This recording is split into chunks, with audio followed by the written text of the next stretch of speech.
Okay, my dear students, നമ്മൾ ഇന്ന് discuss ചെയ്യാൻ പോകുന്നത് ജിയോടെക്കൽ എഞ്ചിനീയറിംഗിൻ്റെ പാർട്ട് 4 ആണ്.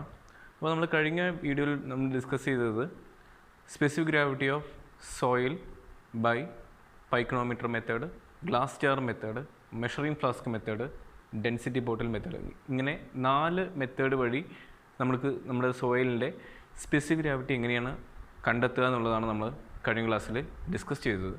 അതോടൊപ്പം തന്നെ water content determination by oven dry method കൂടി നമ്മൾ കഴിഞ്ഞ ക്ലാസ്സിൽ ഡിസ്കസ് ചെയ്തു. ഓക്കെ, നമ്മൾ ഇന്നത്തെ ക്ലാസ്സിൽ ഡിസ്കസ് ചെയ്യാൻ പോകുന്നത് ഒന്ന് ഫീൽഡ് ഡെൻസിറ്റി ഓഫ് സോയിലാണ്. അപ്പോൾ അത് ഫീൽഡ് ഡെൻസിറ്റി ഓഫ് സോയിൽ കണ്ടുപിടിക്കാനുള്ള 2 മെത്തേഡുകളുണ്ട്. ഒന്ന് കോർ കട്ടർ മെത്തേഡാണ്, ദെൻ രണ്ടാമത് സാൻഡ് റിപ്ലേസ്മെൻറ്റ് മെത്തേഡാണ്. ഈ രണ്ട് ടെസ്റ്റുകളുടെയും പ്രൊസീജിയർ നമ്മളൊന്ന് ഡീറ്റെയിൽ ആയി നോക്കുന്നുണ്ട്. അത് കഴിഞ്ഞ് പാർട്ടിക്കിൾ സൈസ് ഡിസ്ട്രിബ്യൂഷൻ എന്ന് വെച്ച് കഴിഞ്ഞാൽ സീവ് അനാലിസിസ് പറഞ്ഞ ടെസ്റ്റ് കൂടി നമ്മൾ എന്ത് ചെയ്യുന്നുണ്ട് ഇന്നത്തെ വീഡിയോയിൽ നമ്മൾ ഡിസ്കസ് ചെയ്യുന്നുണ്ട്. ഓക്കെ, അപ്പോൾ നമുക്ക് ഡയറക്റ്റ്ലി നമുക്ക് എന്ത് ചെയ്യാം, നമ്മുടെ വീഡിയോയിലേക്ക് പോകാം. ഓക്കെ, നമ്മളിന്ന് ഡിസ്കസ് ചെയ്യാൻ പോകുന്നത് ജിയോടെക്കൽ എഞ്ചിനീയറിംഗിൻ്റെ പാർട്ട് 4 ആണ്. അപ്പോൾ നമ്മൾ ഈ വീഡിയോയിൽ ഇൻക്ലൂഡ് ചെയ്യുന്നത് field density of soil measure ചെയ്യേണ്ട പ്രൊസീജിയേഴ്സാണ് നമ്മളിന്ന് ആഡ് ചെയ്യാൻ പോകുന്നത്. അപ്പോൾ നമുക്ക് നമ്മുടെ വീഡിയോയിലേക്ക് കിടക്കാം. ഓക്കെ, അപ്പോൾ യൂണിറ്റ് വെയിറ്റ് ഓഫ് സോയിൽ കണ്ടുപിടിക്കാൻ നമ്മൾ നേരത്തെ പറഞ്ഞ പോലെ തന്നെ 2 മെത്തേഡാണ് ഉള്ളത്. ഒന്ന് കോർ കട്ടർ മെത്തേഡും 2 സാൻഡ് റീപ്ലേസ്മെൻറ്റ് മെത്തേഡും. അപ്പോൾ ഈ 2 മെത്തേഡ് എങ്ങനെയാണ് നമ്മൾ ചെയ്യുന്നത് എന്നാണ് നമ്മൾ ഈ വീഡിയോയിലൂടെ ചെക്ക് ചെയ്യാൻ പോകുന്നത്. ഓക്കെ, ആദ്യം നമ്മൾ ഡിസ്കസ് ചെയ്യാൻ പോകുന്നത് field density of soil by core cutter മെത്തേഡാണ് കണ്ടുപിടിക്കാൻ പോകുന്നത്. ഫീൽഡ് ഡെൻസിറ്റി അല്ലെങ്കിൽ യൂണിറ്റ് വെയിറ്റ് ഓഫ് സോയിൽ. അപ്പോൾ കോർ കട്ടറിൻ്റെ നമുക്ക് വേണ്ട അപ്പാരറ്റസ് എന്ന് പറയുന്നത് ഒരു കട്ടർ വേണം, അതിന് മേലെ വയ്ക്കാൻ ഡോളി വേണം, ആ ഡോളീൻ്റെ മേലെ റാമിങ് ചെയ്യാൻ നമുക്കൊരു റാമർ വേണം. ഓക്കെ, അപ്പോൾ അതിൻ്റെ സൈസ് എല്ലാം തന്നെ തന്നിട്ടുണ്ട്. അത് അപ്രോക്സിമേറ്റ്ലി ആ കട്ടറിൻ്റെ വോളിയം എന്ന് പറയുന്നത് 1000 cc ആയിരിക്കും. ഓക്കെ, അപ്പോൾ നമ്മുടെ പ്രൊസീജിയറിലേക്ക് കിടക്കുകയാണ്. അപ്പോൾ നമ്മൾ ആദ്യം കണ്ടുപിടിക്കേണ്ടത് ആ ഡോളിയുടെ ഇൻറ്റേർണൽ ഡയമീറ്ററും അതേപോലെ തന്നെ അതിൻ്റെ ഹൈറ്റും മെഷർ ചെയ്യുക. ദെൻ എന്ത് ചെയ്യുക, അതിൻ്റെ വോളിയം കണ്ടുപിടിക്കുക. ഓക്കെ, ആദ്യം അതിൻ്റെ വോളിയം കണ്ടുപിടിക്കുക, അതിനുശേഷം എന്ത് ചെയ്യുക, അതിനെ വെയിറ്റ് ചെയ്യുക. അതാണ് നമ്മളുടെ W1 എന്ന് പറയുന്നത്. ഓക്കെ, അതിനുശേഷം നമ്മൾ ഫീൽഡിൽ പോയി ചെയ്യേണ്ട കാര്യങ്ങളാണ് ഇനി നമ്മൾ നോക്കാൻ പോകുന്നത്. ഫീൽഡിൽ പോവാം, നമുക്ക് ഏത് പ്ലേസിലാണ് നമ്മൾ കോർ കട്ടർ ചെയ്യാൻ ഉദ്ദേശിക്കുന്നത് അവിടെ നമ്മുടെ കട്ടർ വയ്ക്കുക, അതിന് മേലെ ഡോളി വയ്ക്കുക. ദെൻ എന്ത് ചെയ്യുക, നമ്മളുടെ സർഫസിലേക്ക് എന്ത് ചെയ്യുക, അത് റാമിങ് ചെയ്യുക. റാമിങ് ചെയ്യുന്ന സമയത്ത് അതെന്താവും, നമ്മളുടെ സോയിലിൻ്റെ ഉള്ളിലേക്ക് എന്ത് ചെയ്യും, പെനിട്രേറ്റ് ചെയ്ത് പോവും. അപ്പോൾ അത് റാമിങ് ചെയ്ത് നമ്മുടെ ഡോളിയുടെ ഒരു 15 mm കാണുന്ന രീതിയിൽ വരെ എന്ത് ചെയ്യുക, അതിനെ റാം ചെയ്ത് അടിച്ചു താത്തുക. ഓക്കെ, അതിനുശേഷം നമ്മൾ എന്ത് ചെയ്യേണ്ടത് വെച്ച് കഴിഞ്ഞാൽ ക്രോബാർ, ട്രവല്, എക്സ്കവേറ്റിംഗ് ടൂൾസ് വെച്ച് എന്ത് ചെയ്യുക, അതിൻ്റെ 2 സൈഡും വൃത്തിയായി കട്ട് ചെയ്തെടുക്കുക. കാരണം നമുക്ക് ആ കോർ കട്ടറിൻ്റെ ഉള്ളിലുള്ള സോയിൽ ആവശ്യമാണ്. അപ്പോൾ അതുകൊണ്ട് എന്ത് ചെയ്യുക, കറക്റ്റായിട്ട് എന്ത് ചെയ്യുക, ഷേപ്പ് ചെയ്ത് കട്ട് ചെയ്തെടുക്കുക. അതാണ് നമ്മുടെ സെക്കൻഡ് സ്റ്റെപ്പ് എന്ന് പറയുന്നത്. അതിനുശേഷം നമ്മൾ എന്ത് ചെയ്യണം, ആ ഫീൽഡിൽ നിന്ന് അത് എടുത്ത് മാറ്റിയതിന് ശേഷം മേലെയുള്ള ആ ഡോളി മാറ്റി 2 സൈഡും എന്ത് ചെയ്യുക, നന്നായി ട്രിം ചെയ്യുക. ട്രിം ചെയ്തിട്ട് എന്ത് ചെയ്യുക, അത് വെയ് ചെയ്യുക. അതാണ് നമ്മളുടെ W2 എന്ന് പറയുന്നത്. അപ്പോൾ വെയിറ്റ് ഓഫ് സോയിൽ സാമ്പിൾ എന്ന് പറയുന്നത് W2 മൈനസ് W1 ആയിരിക്കും. വെയിറ്റ് ഓഫ് സോയിൽ സാമ്പിൾ എന്ന് പറയുന്നത്. അപ്പോൾ W1 എന്ന് പറയുന്നത് വെയിറ്റ് ഓഫ് കോർ കട്ടറാണ്, W2 എന്ന് പറയുന്നത് weight of core cutter plus soil സാമ്പിളാണ്. അപ്പോൾ നമുക്ക് വെയിറ്റ് ഓഫ് സോയിൽ സാമ്പിൾ കിട്ടും. അതിൽ നിന്ന് നമ്മൾ എന്താ കണ്ടുപിടിക്കാൻ വെച്ച് കഴിഞ്ഞാൽ ബൾക്ക് യൂണിറ്റ് വെയിറ്റ് ഓഫ് സോയിലാണ് കണ്ടുപിടിക്കാൻ പോകുന്നത്. ബൾക്ക് യൂണിറ്റ് വെയിറ്റ് പറയുന്നത് വെയിറ്റ് ഡിവൈഡ് ബൈ വോളിയം ആണ്. അപ്പോൾ വെയിറ്റ് ഓഫ് സോയിൽ എന്ന് പറയുന്നത് W2 minus W1 divide by volume of core cutter. അത് ചെയ്ത് കഴിഞ്ഞാൽ നമുക്ക് bulk unit weight of soil കിട്ടും. ഓക്കെ, അത് കിട്ടിയതിന് ശേഷം നമ്മൾ എന്താ ചെയ്യേണ്ടത് പറഞ്ഞാൽ കോർ കട്ടറിലുള്ള കുറച്ച് സോയിൽ സാമ്പിൾ എടുത്ത് എന്ത് ചെയ്യണം, വാട്ടർ കണ്ടന്റ് ഡിറ്റർമിനേഷന് വേണ്ടി നമ്മൾ വെക്കണം. ഇവിടെ തന്നിരിക്കുന്ന ഏതെങ്കിലും ഒരു മെത്തേഡ് നമ്മൾ എന്ത് ചെയ്യാം, വാട്ടർ കണ്ടന്റ് ഡിറ്റർമിനേഷന് വേണ്ടി യൂസ് ചെയ്യാം. നമ്മുടെ ലാബിൽ ചെയ്യുന്നത് ഓവൻ ഡ്രൈ മെത്തേഡാണ് നമ്മൾ ചെയ്യുന്നത്. അതിനുശേഷം വാട്ടർ കണ്ടന്റ് ഡിറ്റർമിനേഷൻ ചെയ്ത് കഴിഞ്ഞാൽ നമുക്കതിൻ്റെ ഡ്രൈ യൂണിറ്റ് വെയിറ്റ് കണ്ടുപിടിക്കാൻ പറ്റും. അപ്പോൾ ഡ്രൈ യൂണിറ്റ് വെയിറ്റ് കണ്ടുപിടിക്കാനുള്ള ഇക്വേഷൻ എന്ന് പറയുന്നത് gamma D is equal to gamma divide by 1+W. Gamma D എന്ന് പറയുന്നത് dry unit weight, then gamma എന്ന് പറയുന്നത് ബൾക്ക് യൂണിറ്റ് വെയിറ്റ്, W എന്ന് പറയുന്നത് വാട്ടർ കണ്ടൻറ്റ്. ഓക്കെ, ഈ ഒരു ഇക്വേഷൻ യൂസ് ചെയ്ത് നമുക്ക് എന്ത് ചെയ്യാൻ പറ്റും? നമുക്കതിൻ്റെ സോയിലിൻ്റെ ഡ്രൈ യൂണിറ്റ് വെയിറ്റ് കണ്ടുപിടിക്കാൻ പറ്റും. ഓക്കെ, അത് കഴിഞ്ഞ് അതിൻ്റെ ലിമിറ്റേഷൻസ് എന്ന് പറയുന്നത് നമുക്ക് ഒരിക്കലും കോർ കട്ടർ പറഞ്ഞ എക്സ്പെരിമെൻറ്റ് ഒരിക്കലും ഗ്രാനുലർ സോയിലിൽ നമുക്ക് യൂസ് ചെയ്യാൻ പറ്റില്ല. കാരണം ഗ്രാനുലർ സോയിൽ പറഞ്ഞു കഴിഞ്ഞാൽ പാർട്ടിക്കിൾസ് സൈസ് കൂടുതലാണ്. അപ്പോൾ അത് എന്താവും, നമ്മൾ ഇറക്ട് ചെയ്താൽ തന്നെ അത് നമ്മൾ എടുക്കുന്ന സമയത്ത് എന്താവും, ആ സോയിൽ സാമ്പിളെല്ലാം തന്നെ അതിനുള്ളിൽ എന്ത് ചെയ്യില്ല, നിൽക്കില്ല. അപ്പോൾ അങ്ങനെ ഗ്രാനുലർ സോയിൽസ് നമുക്ക് ഒരിക്കലും തന്നെ കോർ യൂസ് ചെയ്ത് നമുക്ക് അതിൻ്റെ ഫീൽഡ് ഡെൻസിറ്റി കണ്ടുപിടിക്കാൻ പറ്റില്ല. അതേപോലെ തന്നെ ഹാർഡ് സോയിലിലും നമുക്ക് എന്ത് ചെയ്യാൻ പറ്റില്ല, കോർ കട്ടർ പറഞ്ഞ മെത്തേഡ് യൂസ് ചെയ്യാൻ പറ്റില്ല. കാരണം എന്താ വെച്ച് കഴിഞ്ഞാൽ ഹാർഡ് സോയിൽ നമുക്ക് റാമിങ് ചെയ്യാൻ തന്നെ വളരെ ബുദ്ധിമുട്ടാണ്. ഇനി അഥവാ റാമിങ് ചെയ്ത് കഴിഞ്ഞാൽ തന്നെ നമുക്ക് എക്സ്കവേറ്റിംഗ് ടൂൾ വെച്ച് നമ്മൾ ആ ഒരു സോയിൽ സാമ്പിൾ എടുക്കുന്ന സമയത്ത് നമുക്ക് ഫോൾട്ടി സാമ്പിൾസ് കിട്ടാനുള്ള ചാൻസസും ഉണ്ട്. അപ്പോൾ ഇതാണ് കോർ കട്ടർ മെത്തേഡ് എന്ന് പറയുന്നത്.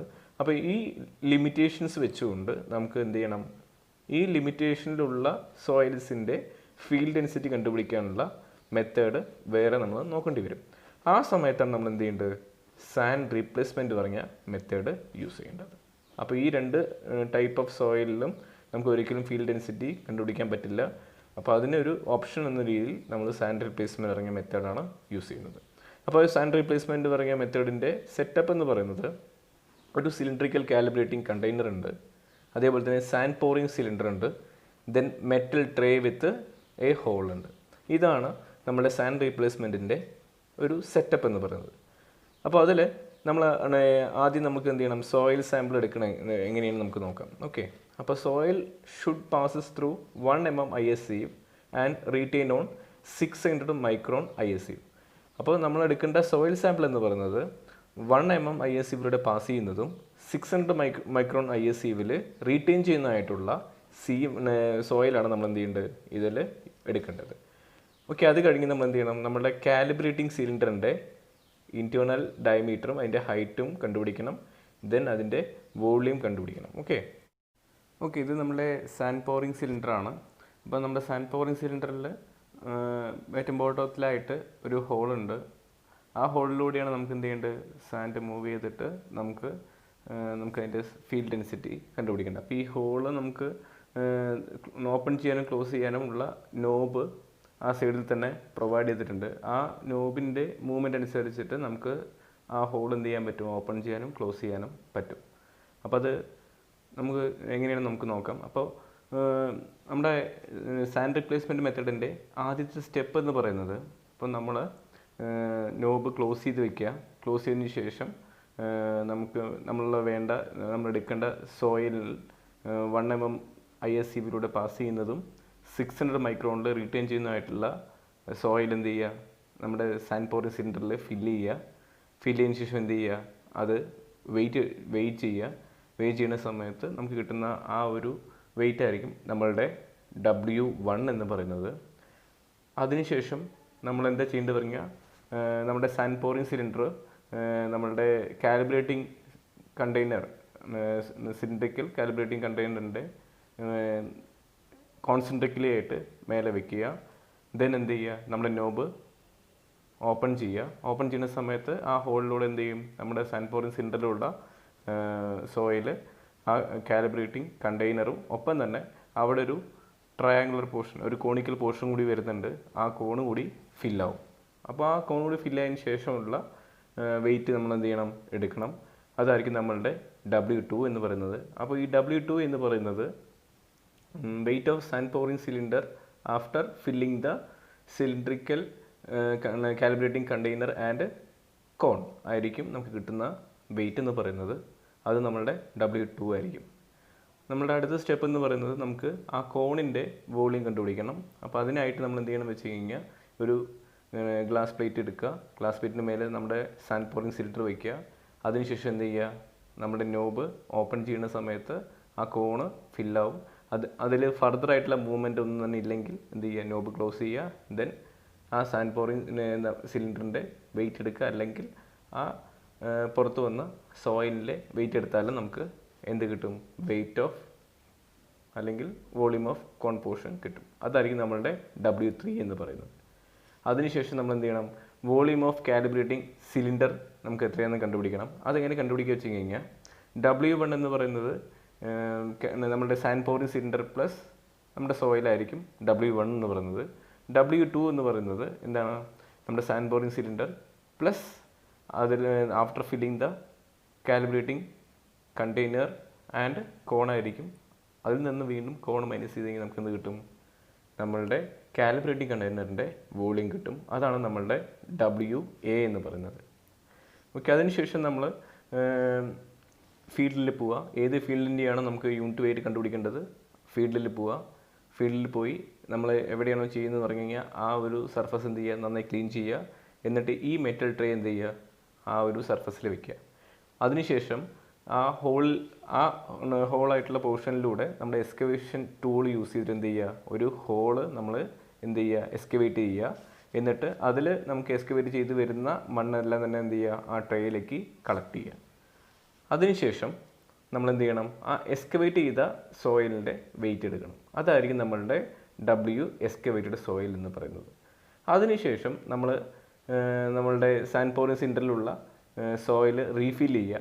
ആ റീഫിൽ ചെയ്തതിന് ശേഷമുള്ള വെയിറ്റ് എന്ന് പറയുന്നത് WN1 ആയിരിക്കും, ന്യൂ വെയിറ്റ് ആയിരിക്കും. അതിനുശേഷം നമ്മൾ എന്ത് ചെയ്യേണ്ടത് പറഞ്ഞു കഴിഞ്ഞാൽ നമ്മൾ ജനറേറ്റ് ചെയ്ത ആ ഹോളിൻ്റെ മേലെ എന്ത് ചെയ്യുക? കോൺസെൻട്രേറ്റ്ലി നമ്മുടെ സാൻഡ് പൗറിംഗ് സിലിണ്ടർ വയ്ക്കുക. ആ നോബ് ഓപ്പൺ ചെയ്യുന്ന സമയത്ത് നമ്മൾ ജനറേറ്റ് ചെയ്ത ആ ഹോളും ഒപ്പം തന്നെ ആ കോണിക്കൽ പോർഷനും എന്താവും? ഫില്ലാവും.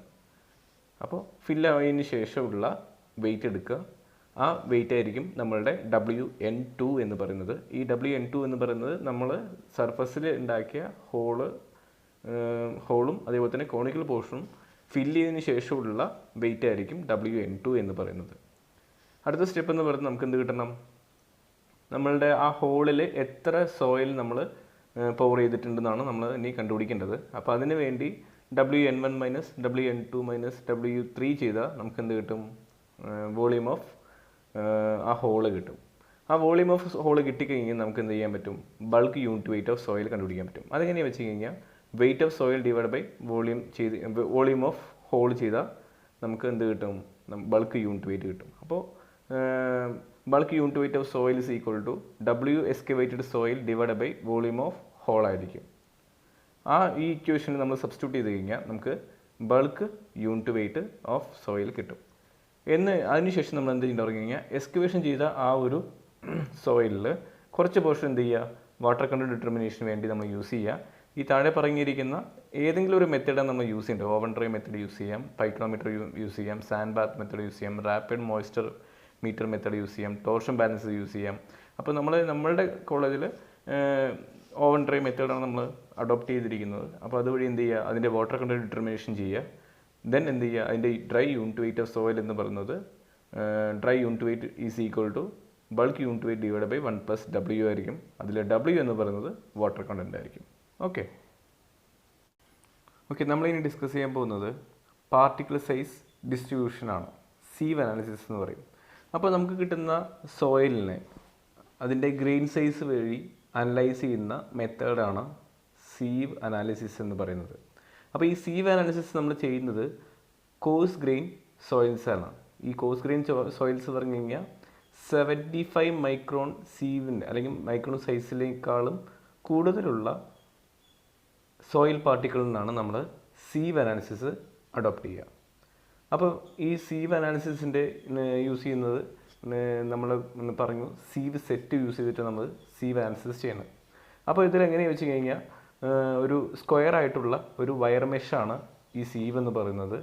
അതിൻ്റെ ആ രണ്ട് വയർ മെഷ് തമ്മിലുള്ള ഓപ്പണിംഗ് എന്ന് പറയുന്നത് അതായിരിക്കും അതിൻ്റെ ഒരു നമ്മൾ യൂസ് ചെയ്യുന്ന സീവ് നമ്പർ എന്ന് പറയുന്നത്. ഇപ്പോൾ ഒരു എക്സാമ്പിൾ പറയുകയാണെങ്കിൽ 4.75 mm ആണ് ആ രണ്ട് മെഷ് തമ്മിലുള്ള ഓപ്പണിംഗ് എങ്കിൽ നമ്മുടെ സീവ് നമ്പർ എന്ന് പറയുന്നത് IS 4.75 mm സീവ് എന്നാണ് പറയുക. ഓക്കെ, അടുത്ത് നമ്മൾ നോക്കാൻ പോകുന്നത് ടൈപ്സ് ഓഫ് സീവ് അനാലിസിസ് ആണ്. നമുക്ക് രണ്ട് ടൈപ്പ് ഓഫ് സീവ് അനാലിസിസ് ആണ് ഉള്ളത്. ഒന്ന് ഡ്രൈ സീവ് അനാലിസിസും 2 വെറ്റ് സീവ് അനാലിസിസും. അപ്പോൾ നമ്മൾ ആദ്യം നോക്കാൻ പോകുന്നത് ഡ്രൈ സീവ് അനാലിസിസാണ് നമ്മൾ ആദ്യം നോക്കാൻ പോകുന്നത്. അപ്പോൾ ആദ്യം നമ്മൾ എന്താ ചെയ്യേണ്ടത് പറഞ്ഞു കഴിഞ്ഞാൽ 1 കിലോഗ്രാം അല്ലെങ്കിൽ 1000 ഗ്രാം സോയിൽ എടുക്കുക. അതിൽ വല്ല ലംസ് ഉണ്ടെങ്കിൽ അതിന് നമ്മൾ എന്ത് ചെയ്യുക, പൾവറൈസ് ചെയ്യുക. പൾവറൈസ് ചെയ്തതിന് ശേഷം എന്ത് ചെയ്യുക, അത് വേ ചെയ്യുക. അതാണ് നമ്മളുടെ W എന്ന് പറയുന്നത്. അപ്പോൾ നമ്മൾ നേരത്തെ പറഞ്ഞു ക്ലാസിഫിക്കേഷൻ ഓഫ് സോയിൽ ഫ്രാക്ഷൻ എന്ന് പറയുന്നത് grain size greater than 4.75 mm ആണെങ്കിൽ അത് ഗ്രേവൽ ഫ്രാക്ഷനും, സ്മോളർ ദാൻ 4.75 ആണെങ്കിൽ സാൻഡ് ഫ്രാക്ഷൻ ആണെന്ന് നമ്മൾ നേരത്തെ തന്നെ പറഞ്ഞിരുന്നു. ഓക്കെ, അപ്പോൾ അങ്ങനെയാണെങ്കിൽ കോഴ്സ് ഗ്രെയിൻ സോയിൽസ് തന്നെ നമുക്ക് 2 ടൈപ്പ് ഉണ്ട്. ഒന്ന് ഗ്രേവൽസ് ആണ്. ഗ്രേവൽസ് എന്ന് പറയുമ്പോൾ grain size greater than 4.75 mm ആണെങ്കിൽ അതിന് ഗ്രേവൽസ് എന്നും, ലെസ് ദാൻ ആണെങ്കിൽ 4.75 mm എന്നാണ് ആണെങ്കിൽ അത് സാൻഡ് ആണ്. ഓക്കെ, ലെസ് ദാൻ 4.75 mm ആണെങ്കിൽ അത് സാൻഡ് ആണ്, കോഴ്സ് ഗ്രെയിൻ സാൻഡ് ആണ്. ഓക്കെ, നമ്മൾ ആദ്യത്തെ സ്റ്റെപ്പ് എന്ന് പറയുന്നത് ഇപ്പോൾ ഗ്രേവൽ ആയിട്ടുള്ളതും അതേപോലെ തന്നെ സാൻഡിനും നമ്മൾ 2 ടൈപ്പ് ഓഫ് സീവ് സെറ്റാണ് യൂസ് ചെയ്യുക.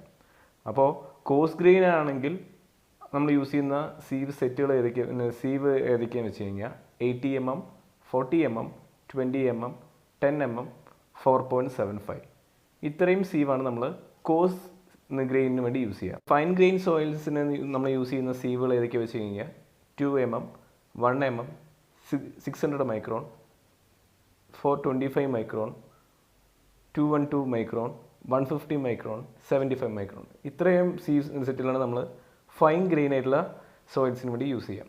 അപ്പോൾ ഇവിടെ ഒരു മൈക്രോൺ എന്ന് പറയുന്നത് 10⁻⁻⁶ മീറ്റർ ആണ്, അല്ലെങ്കിൽ 1 mm = 1000 മൈക്രോൺ ആണ്. ഓക്കെ, അപ്പോൾ അത് മനസ്സിലാക്കി വെക്കുക. അതിനുശേഷം നമ്മൾ എന്ത് ചെയ്യുക വെച്ച് കഴിഞ്ഞാൽ നമ്മൾ എടുത്ത ആ സോയിൽ എന്ത് ചെയ്യുക, അതിൽ പ്ലേസ് ചെയ്യുക. അതിനുശേഷം എന്ത് ചെയ്യുക, താഴെ ഹോളോ അല്ലാത്ത ഒരു പാൻ വയ്ക്കുക. അതിനെ ലിഡ് വെച്ച് ക്ലോസ് ചെയ്ത് എന്ത് ചെയ്യുക, ഒന്നുമില്ലെങ്കിൽ സീവ് ഷെയ്ക്കറിൽ 10 മിനിറ്റ് ഷേക്ക് ചെയ്യുക, അല്ലെങ്കിൽ ബൈ ഹാൻഡിൽ എന്ത് ചെയ്യുക, അതിനെ ഷേക്ക് ചെയ്യുക.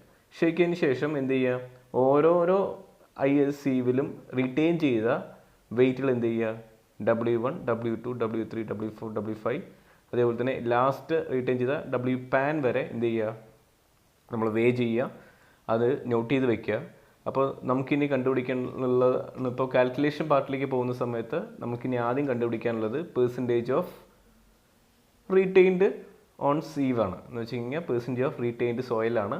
അപ്പോൾ റീറ്റെയിൻ സോയിൽ എന്ന് പറയുമ്പോൾ ഇപ്പോൾ ഫസ്റ്റ് പാൻ ആണെന്നുണ്ടെങ്കിൽ അവിടെ റിട്ടേൺ ചെയ്ത സോയിലിൻ്റെ പെർസെൻറ്റേജ് എന്ന് പറയുന്നത് W1 ഡിവൈഡ് ബൈ W × 100 ആണ്. അപ്പോൾ അതേപോലെ കറസ്പോണ്ടിങ് ആയിട്ടുള്ള എല്ലാ സീവിൻ്റെയും നമ്മൾ എന്ത് ചെയ്യുക, പെർസെൻറ്റേജ് ഓഫ് റിറ്റെയിൻഡ് സോയിൽ കണ്ടുപിടിക്കുക.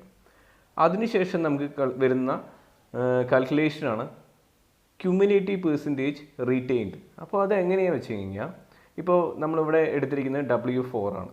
ആ W4 മേലെ വരുന്ന അല്ലെങ്കിൽ W4 മേലെ വരുന്ന പോർഷൻസിലെല്ലാം തന്നെ W4ഉം അതേപോലെ തന്നെ അതിനേക്കാളും കൂടിയ ഗ്രെയിൻ സൈസുള്ള സോയിൽസാണ്. അപ്പോൾ ക്യുമുലേറ്റീവ് പെർസെൻറ്റേജ് റീറ്റെയിൻഡ് എന്ന് പറയുമ്പോൾ W1 + W2 + W3 + W4 divide by W × 100 ആയിരിക്കും. അതേപോലെ തന്നെ ആ മെഷിനേക്കാളും ചെറുതായിട്ടുള്ള എന്തായിരിക്കും, അത് ഫൈനർ ആയിരിക്കും. അപ്പോൾ പെർസെൻറ്റേജ് ഓഫ് ഫൈനർ എന്ന് പറയുന്നത് W5 + W6 + WPAN divide by W × 100 ആയിരിക്കും. അപ്പോൾ നമുക്കിനി അടുത്ത് കണ്ടുപിടിക്കാനുള്ള പെർസെൻറ്റേജ് ഓഫ് ഫൈനർ ആണ്.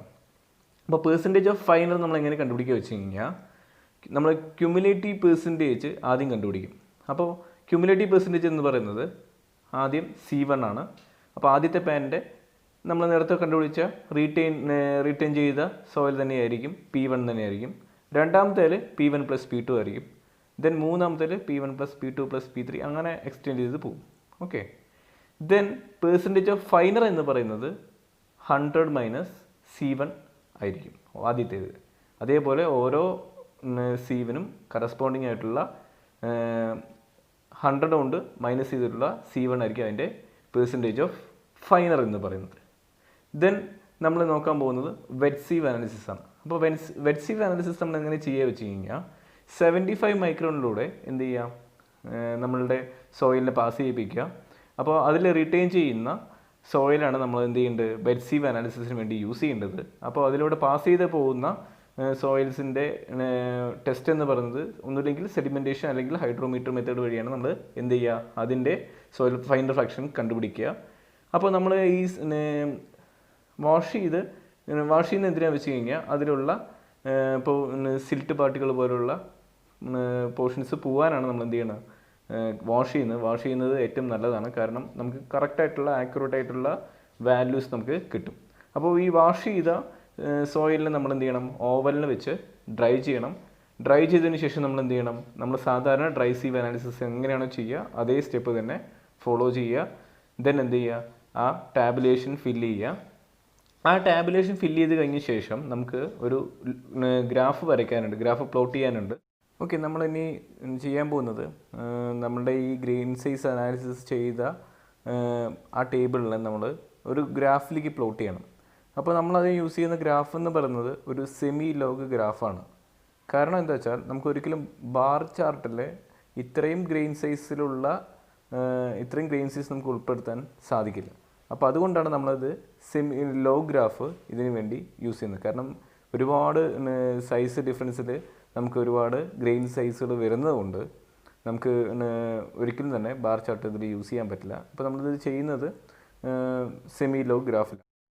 അതിൽ എക്സ് ആക്സിസിൽ സൈസ് ഓഫ് സോയിലും വൈ ആക്സിസിൽ പെർസെൻറ്റേജ് ഓഫ് ഫൈനറാണ് നമ്മൾ എടുക്കുക. അപ്പോൾ ഇതിൽ ആദ്യം വരുന്നത് യൂണിഫോമിറ്റി കോയിഫിഷ്യൻറ്റ് പറഞ്ഞൊരു ടേമാണ്. അപ്പോൾ ഈ യൂണിഫോമിറ്റി കോയിഫിഷ്യൻറ്റ് എന്ന് പറയുന്നത് it is A ratio of D60/D10 ആണ്. അപ്പോൾ ആ ഗ്രാഫിന് കറസ്പോണ്ടിങ് ആയിട്ടുള്ള 60യുടെ ഫൈനർ 60%-ൻ്റെയും അതുപോലെ തന്നെ 10% ഫൈനർ ആവുന്ന സോയിൽ പാർട്ടികളുടെ എമൗണ്ട് കണ്ടുപിടിച്ച് അതിൻ്റെ റേഷ്യോ ആണ് നമ്മൾ കണ്ടുപിടിക്കുന്നത്. ദെൻ അത് കഴിഞ്ഞ് ഈ യൂണിഫോമിറ്റി കോയിഫിഷ്യൻറ്റ് എന്ന് പറയുന്നത് 1 ആണെങ്കിൽ D60 = D10 ആയിരിക്കും. Then uniformity coefficient is greater than 4 ആണെങ്കിൽ വെൽ ഗ്രേഡഡ് ഗ്രേവൽ ആയിരിക്കും. Uniformity coefficient is greater than 6 ആണെങ്കിൽ വെൽ ഗ്രേഡഡ് സാൻഡ് ആയിരിക്കും. ഇതെങ്ങനെയാണ് വരുന്നത് നമുക്ക് ഗ്രാഫ് നോക്കിയാൽ തന്നെ നമുക്ക് മനസ്സിലാക്കാൻ പറ്റും. ദെൻ വേറൊരു ടേമാണ് coefficient of curvature CC = D30² / D10 × D60 ആണ്. അപ്പോൾ ഇതെല്ലാം തന്നെ നമുക്ക് ഗ്രാഫിൽ നിന്ന് കിട്ടുന്ന വാല്യൂസാണ്. അപ്പോൾ ഈ CC എന്ന് പറയുന്നത് 1നും 3ക്കും ഇടയിലാണെങ്കിൽ അത് വെൽ ഗ്രേഡഡ് ആയിരിക്കും. ഇപ്പോൾ വെൽ ഗ്രേഡഡ് ആയിരിക്കും. ഒപ്പം തന്നെ സിയുടെ വാല്യൂ 4-നേക്കാളും ഗ്രേറ്റർ ആണെങ്കിൽ അത് ഗ്രേവലും സിയുടെ വാല്യൂ 6-നേക്കാളും ഗ്രേറ്റർ ആണെങ്കിൽ അത് സാൻഡും ആയിരിക്കും. വെൽ ഗ്രേഡഡ് ആയിട്ടുള്ള സാൻഡ് ആയിരിക്കും. ദെൻ നമ്മൾ ഞാൻ പറഞ്ഞു നമ്മളിപ്പോൾ ഗ്രാഫ് നോക്കി നമ്മൾ എങ്ങനെയാണ് സോയിൽസിനെ ക്ലാസിഫൈ ചെയ്യാമെന്നാണ്. അപ്പോൾ നമുക്ക് എല്ലാവർക്കും അറിയാം 75 മൈക്രോണിൽ റീറ്റെയിൻ ചെയ്യുന്ന സോയിൽസാണ് നമ്മൾ എടുക്കേണ്ടതെന്ന് പറഞ്ഞു. അപ്പോൾ നമ്മൾ എന്താ ചെയ്യേണ്ടത് വെച്ച് കഴിഞ്ഞാൽ ഈ 75 മൈക്രോൺ പോയിന്റ് എന്ത് ചെയ്യുക മാർക്ക് ചെയ്യുക. അതിനുശേഷം വരുന്ന പോർഷൻസ് നോക്കുക. അതിൽ 0.075 mm മാർക്ക് ചെയ്തവിടെ വൈറ്റ് പോർഷനിൽ മാർക്ക് ചെയ്തിട്ടുണ്ട്. ബാക്കിയെല്ലാം തന്നെ നീല കളറിൽ കാണിക്കുന്നതെല്ലാം തന്നെ എന്താണ് അതിനുശേഷം വരുന്ന സോയിൽസാണ്. അപ്പോൾ അതുകൊണ്ട് കോഴ്സ് ഗ്രെയിൻ ആയിട്ടുള്ള സോയിൽസ് ആയിരിക്കും അതുണ്ടാവുക. ഓക്കെ, അത് കഴിഞ്ഞ് കാണിക്കുന്ന വേറൊരു ഗ്രാഫാണ് ഇത്. അതിൽ 75 മൈക്രോണിൻ്റെ ഉള്ളിലാണ് ഈ ഗ്രാഫിലുള്ള പകുതി പോർഷൻ വരുന്നത്. 60% കവർ ചെയ്യുന്നത് ഈ 75 മൈക്രോണിനേക്കാളും താഴെയാണ്. അപ്പോൾ അതുകൊണ്ടാണ് അത് വെൽ ഗ്രെയിൻഡ് സോയിലായത്. ദെൻ നമുക്ക് വേണമെങ്കിൽ സോയിൽസിന് വേണമെങ്കിൽ ക്ലാസിഫൈ ചെയ്യാം. ഇപ്പോൾ ആദ്യത്തെ പോർഷൻ വരുന്നത് ക്ലേ ആണ്, സിൽട്ടാണ്, സാൻഡാണ്, ഗ്രേവലാണ്. അപ്പോൾ ഇതിൽ ഈ നമ്മളുടെ പാർട്ടിക്കിൾ സൈസ് ഡിസ്ട്രിബ്യൂഷൻ ഗ്രാഫ് ഏത് പോർഷനിലൂടെ കടന്നു പോകുന്നത് അതനുസരിച്ച് നമുക്ക് അതിനെന്ത് ചെയ്യണം ക്ലാസിഫൈ ചെയ്യാൻ പറ്റും. ഇപ്പോൾ സാൻഡിലൂടെ കടന്നു പോകുന്നില്ല അതിനെ സാൻഡി സോയിൽ എന്ന് പറയും. അതേപോലെ തന്നെ നമുക്ക് ഇപ്പോൾ സിൽട്ടും സാൻഡും ഗ്രേവലിലൂടെയാണ് കടന്നു പോകുന്നത്. അപ്പോൾ അതിൽ നമുക്ക് വേണമെങ്കിൽ അതിനെ എന്ത് ചെയ്യാം ഗ്രേവൽ സാൻഡ് സോയിൽ എന്ന് പറയാം. ദെൻ അത് കഴിഞ്ഞിട്ട് ക്ലേയിലൂടെയും സിൽട്ടിലൂടെയും കടന്നു പോകുന്നതുകൊണ്ട് തന്നെ സിൽട്ടി ക്ലേ സോയിൽ എന്ന് പറയും. അപ്പോൾ ഇങ്ങനെ നമുക്ക് ഗ്രാഫ് നോക്കി എന്ത് ചെയ്യാൻ പറ്റും അത് ഏത് ടൈപ്പ് ഓഫ് സോയിലാണെന്ന് നമുക്ക് കണ്ടുപിടിക്കാൻ പറ്റും. ഓക്കെ.